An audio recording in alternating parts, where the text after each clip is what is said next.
Hello, कैसे हो आप लोग? हो सकता है कि इलेक्शन से पहले लाइब्रेरी का वैकेंसी आ जाए। जैसा देख लग रहा है कि वैसे तो बिहार सरकार है, पता नहीं क्या हो जाए, पर लगता है कि शायद इलेक्शन से पहले एग्ज़ाम हो जाए। तो सभी अब अच्छे से पढ़ना स्टार्ट हो जाए कर दीजिए। तो क्लास में अभी पुस्तकालय संगठन चल रहा है, तो अब 3 संगठन था, जिसमें से एक न यूनेस्को पढ़ लिए। इससे पिछले वाली क्लास में कल यूजीसी खत्म हो गया। आरआरएलएफ के बारे में पढ़ेंगे। RRLF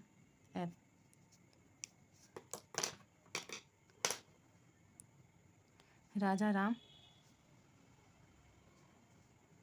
Mohan Roy library foundation, इसकी बात करेंगे। इससे पहले भी इसके बारे में बता चुके हैं। ये क्या है? ये पब्लिक लाइब्रेरी को फंड और पॉलिसी प्रदान करता है, लेकिन ये किसी के अधीन है। ये जो है मिनिस्ट्री ऑफ कल्चर के अधीन है, संस्कृति मंत्रालय के अधीन है। तो जो सरकार जो है वो संस्कृति मंत्रालय को देते हैं फंड, जो भी पैसा वो क्या देते हैं, आरआरएफ को देते हैं। और आरआरएफ डायरेक्ट जो है पुस्तकालय को प्रोवाइड करता है, पुस्तकालय को देता है, और वहाँ से वो पैसा जो यूजफुल होता है, जो काम में लगाना चाहता है लगाता है। तो डायरेक्टली यही आरआरएफ जो है, आरआरएलएफ ये डायरेक्टली जो है पुस्तक ये पब्लिक लाइब्रेरी के फंड और पॉलिसी से संबंधित है, ये डायरेक्टली। तो ये सबसे पहला पॉइंट है, ये है कि ये पब्लिक लाइब्रेरी के फंड एंड पॉलिसी से संबंध है, इसका संबंध है।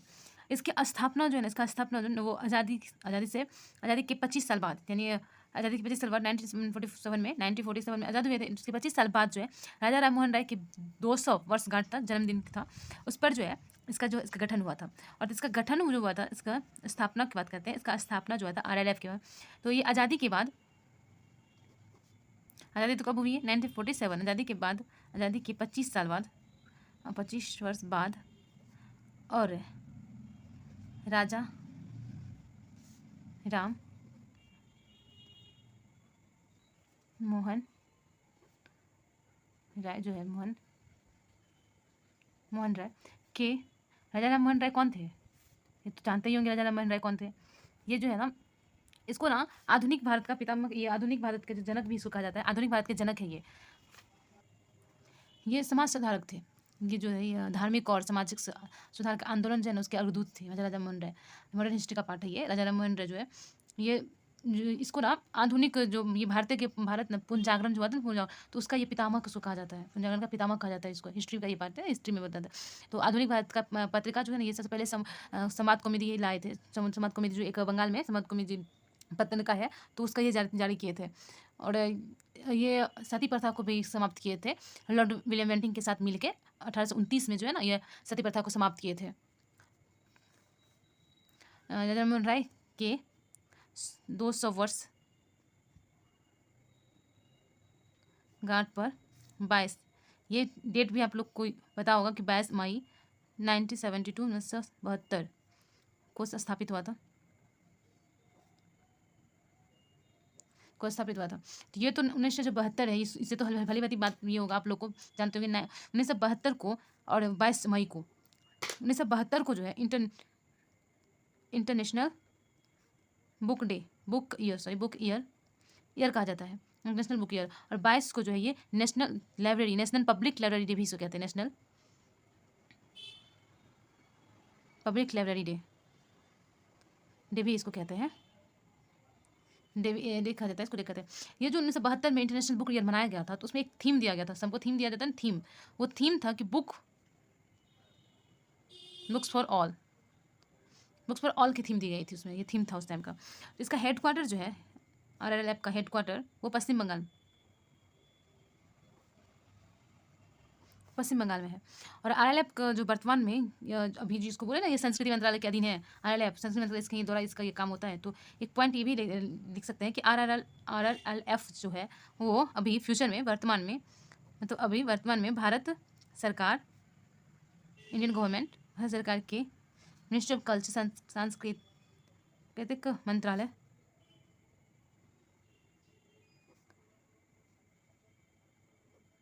अधीन कार्यरत है। ये कार्यरत है। और जो आरआरएलएफ इसको जब यूजीसी का जैसे बोले थे ना 6 रीजनल ऑफिस है, तो उसका शायद बताया नहीं था, आप लोग को बोले थे कमेंट बताने के लिए।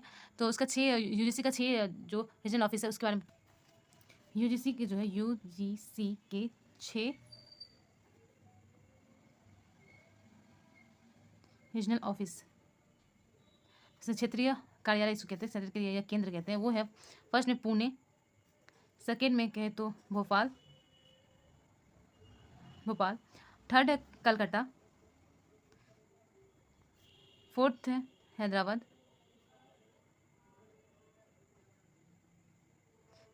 और पांचवा गुवाहाटी,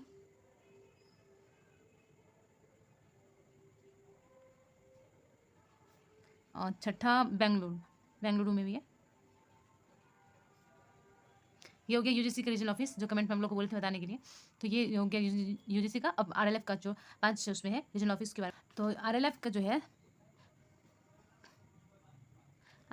है रीजनल ऑफिस 4 ही है, ऑफिस 5 है। रीजनल के आरएलएफ हैज 5 ऑफिस, आरएलएफ के 5 ऑफिस है, कार्यालय है,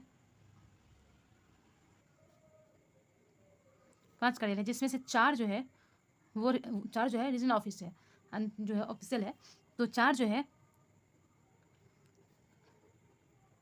ऑफिशियल, और एक जो हेडक्वार्टर है। 1 is headquarter and 4 is regional office, ये है। तो है जो 4 जो रीजनल ऑफिस है उसमें से फर्स्ट है जो है, फर्स्ट वह आपको न्यू दिल्ली। सेकेंड जो है वो है मुंबई। थर्ड की बात करें तो थर्ड चेन्नई, फोर्थ है गुवाहाटी। कभी कभी क्वेश्चन जो है इस तरह से पूछ देता है कि जो साइड के अनुसार जो 4 रीजनल ऑफिस में 5-6 ऐसे का ऑप्शन दे दिया, एक उसमें से आंसर दे दिया और इसका जो है वो आंसर मारे ऑप्शन दो। तो उसमें ऑप्शन में जो है ये ना दे के ये दे देता है कि नॉर्थ साइड या नॉर्थ जोन, ये साउथ जोन, ये तो इसमें इस तरह से दे सकते हैं। तो ये हो गया नॉर्थ जोन, दिल्ली हो जाता है नॉर्थ जोन, मुंबई हो गया आपको वेस्ट, पश्चिमी जोन है, ये साउथ जोन हो गया, सूर्या भाई साउथ जोन हो गया, और गुवाहाटी हो गया, गुवाहाटी नॉर्थ ईस्ट ये हो गया आपका 4 ऑफिस हो गया, और 4 रीजन, एक तो हेडक्वार्टर ही है पश्चिम बंगाल। तो जब ये आरएलएफ बना था तो इसके प्रथम अध्यक्ष कौन थे? प्रथम अध्यक्ष की बात करते हैं। प्रथम अध्यक्ष डॉक्टर टीपी बरुआ नाम, ये थे प्रथम अध्यक्ष। और वर्तमान अध्यक्ष जो है की बात करें तो वर्तमान अध्यक्ष श्री गजेंद्र सिंह शेखावत है नाम उसका, श्री गजेंद्र सिंह शेखावत, ये इसके जो है प्रेजेंट में है। अब आरएलएफ की कुछ जो है ना संगठनात्मक संरचना है, तो उस 5 है, जिसमें से कुछ यह आता है कि एसएलसी स्टेट लाइब्रेरी कमेटी है, राज्य पुस्तकालय समिति जिसका काम होता है फाउंडेशन कार्य करता है वो, फिर प्रकाशन समिति है जिसमें 11 सदस्य है, फिर एक पुस्तक चयन समिति है जिसमें 16 सदस्य है। ये समिति चयन करने के लिए किया जाता है, जिम्मेदारी होते हैं चयन कर बुक का चयन करना। ये तो फिर अनुदान समिति है जो फंड का काम होता है, जिसमें 8 सदस्य होते हैं। फिर एक ये होता है अनुसाधन समिति होता है जिसमें 7 सदस्य होते हैं, उसका भी ये काम होता है कि फाउंडेशन को अनुसाधन गतियों के मुद्दे पर सलाह दिया जाए। तो इसका संगठनात्मक संरचना के बारे में बात कर लेते हैं आप। तो संगठनात्मक संरचना में फर्स्ट फाउंडेशन के बारे में बात करते हैं। तो ये एक सर्वोच्च नीति बनाने वाली संस्था है जिसमें 22 सदस्य हैं। तो ये जो आरएलएफ है, आरएलएफ जो है, ये जो फाउंडेशन जो है ये एक सर्वोच्च नीति जो है इस बनाने वाले जो है संस्था है, ये संस्था है। तो इसमें 22 सदस्य हैं, 22 सदस्य होते हैं। फिर आता है SLC स्टेट लाइब्रेरी कमेटी। तो राज्य पुस्तकालय समिति की बात करते हैं। तो राज्य समिति की जो है SLC के माध्यम से प्रत्येक राज्य और केंद्र शासित प्रदेशों में फाउंडेशन कार्य करता है। ये जो है इसकी जो संगठन ये संरचना है, उसमें जो कुछ समिति है, तो समिति का हर कम कितने सदस्य हैं, ये इसके बारे में ये सब है। तो प्रकाशनिक समिति जो है एक एडमिनिस्ट्रेशन कमेटी, ये समिति जो है आरएलएफ के प्रशासनिक और वित्तीय फंड वाला है, उस मामलों में जितने पैसे आते हैं, फंड जो आते हैं, उसके देख रेख करने के लिए कोई तो कुछ समिति होगा, कुछ तो होगा ना जो उसके देख रेख करे, कहाँ खर्च हुआ, प्रॉपर जगह में से हो रहा है या कोई घोटाला तो नहीं हो रहा। तो ये सब के लिए भी कमेटी बनाया जाता है, समिति बनाया जाता है। तो वही ये प्रशासनिक समिति जो यही कार्य करती है कि उस फंड को जो है उसका फंड वाले जितने मामले होते हैं, जितने काम होते हैं, उसको देखना। तो प्रशासनिक समिति का काम है वही देखना, फंड का देखना। और इसमें 11 सदस्य होते हैं, इसमें जो है 11 सदस्य थे, इसमें 11 सदस्य होते हैं, 11 सदस्य होते हैं प्रशासनिक में। और इसमें जो है पुस्तक चयन में, इस पुस्तक चयन में 16 सदस्य होते हैं। तो ये समिति आरएलएफ के प्रशासनिक और वित्तीय मामलों को देखती है, जिसमें 11 सदस्य होते हैं। ये हो गया प्रशासनिक समिति है। फिर पुस्तक चयन समिति, नाम से लगता है कि पुस्तक चयन करने की काम कर रहे होंगे ना, चुनने की बात कर रहा है, कलेक्शन की बात कर, कि पुस्तक अच्छे से पुस्तक होंगे, होना चाहिए, इसको चयन करेगा। यह समिति पुस्तकों का चयन करने के लिए जिम्मेदार है।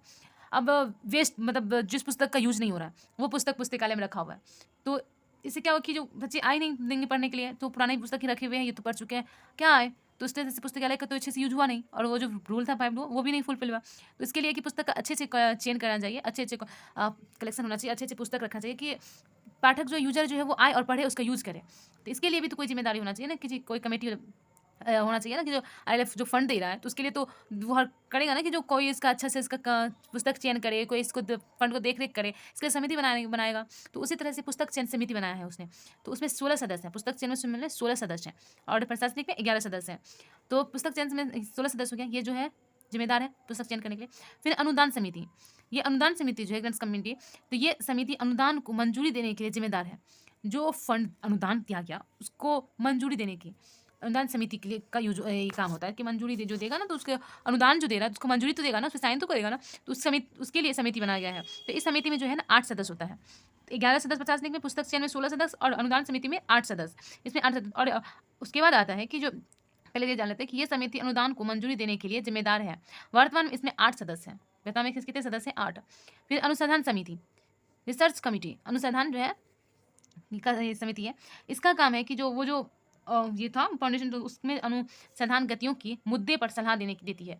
जितने ये जो फाउंडेशन जो है, इसमें जो गतिविधियाँ होगी, जो काम किया जाएगा, तो उसमें कोई तो सलाह देने के लिए हर चीज़ में सलाह देने के लिए होता है। जैसे प्रधानमंत्री को सलाह देने के लिए सलाहकार सब होते हैं, तो इतने बड़े का संगठन है ये, तो इसमें भी सलाह देने के लिए कोई तो समिति को यूज हुआ होना, तो कोई समिति का तो गठन किया जाएगा। तो उसी तरह अनुसंधान समिति जो है इसका काम है कि सलाह देने का काम। इसमें आपको 7 सदस्य होते हैं, इसमें जो है 7 सदस्य होते हैं। तो वर्तमान में इसके 7 सदस्य हैं। प्रशासनिक समिति में 11 सदस्य हैं, पुस्तक चयन समिति में 16 सदस्य हैं, अनुदान समिति में 8 सदस्य हैं, अनुसंधान समिति में 7 सदस्य हैं। तो इसको पढ़ लेते हैं कि ये समिति फाउंडेशन के अनुसंधान गतियों के मुद्दे पर सलाह देती है। वर्तमान में इसमें 7 सदस्य हैं। तो आज की क्लास में संगठनात्मक संरचना तक हुई है। इसके आगे वाली क्लास में इसके जो उद्देश्य है, तो संगठन संरचना की बात हुई। तो अब इसके आगे वाली क्लास में जो है, उसमें अब जो आगे क्लास करेंगे उसमें तो उद्देश्य के आरएलएफ के उद्देश्य के बारे में पढ़ेंगे, और आरएलएफ उद्देश्य टॉपिक बच गया। फिर इसकी गतिविधियाँ, कुछ एक्टिविटी है, गतिविधियाँ हैं उसके कुछ कार्यक्रम, इसके गतिविधियाँ, इसके कार्यक्रम है। इसके प्रशासन ये पब्लिकेशन है, प्रकाशन है, इसके पब्लिकेशन है। तो ये 3 टॉपिक बच, और 1-2 पॉइंट और है उसमें, तो कल उसके बारे में एक जो आरएलएफ से कुछ दिन पहले मैंने एक क्वेश्चन देखा था, और ये क्वेश्चन पूछा भी एक से पहले भी गया था। तो एक आरएलएफ से एक क्वेश्चन बनता है कि जो एक वो 900 पुस्तक की सूची तैयार की थे, एक आरएलएफ ने टैगोर पर वेब ग्रंथ सूची भी संचालित की थी, टैगोर पे, और उसमें 42 जो है भाषाओं पे था, और 42 भाषा पे, और 9,000 पुस्तकें की सूची थी। ये क्वेश्चन इसमें पूछा गया था कि टैगोर पर वेब ग्रंथ सूची किसने तैयार की थी। तो ये चीज़ पॉइंट तो ये पॉइंट लिखा जाना चाहिए कि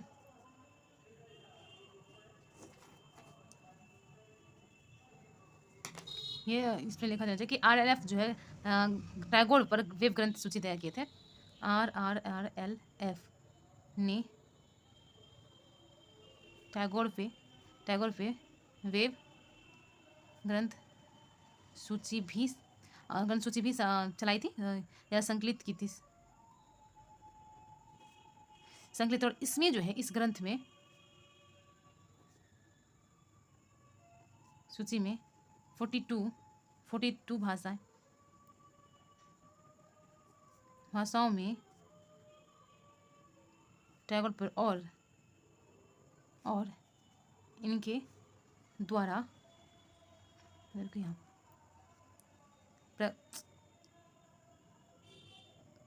प्रकाशित 9,000 बुक्स की सूची है, इसमें। तो ये तो 9,000 का ये कोई तो बात नहीं पूछती है, बात क्वेश्चन पूछा गया था कि आरएलएफ किसके द्वारा जो है ना टैगोर पर वेब ग्रंथ सूची तैयार की गई थी, टैगोर पर वेब ग्रंथ सूची किसके द्वारा की गई थी, तो आरएलएफ के द्वारा तो ये क्वेश्चन पूछा था। तो आगे कल के क्लास में, अब नेक्स्ट क्लास से पढ़ते हैं इससे आगे। यहाँ तक के लिए thank you, please like and subscribe and share, please, thank you, bye bye.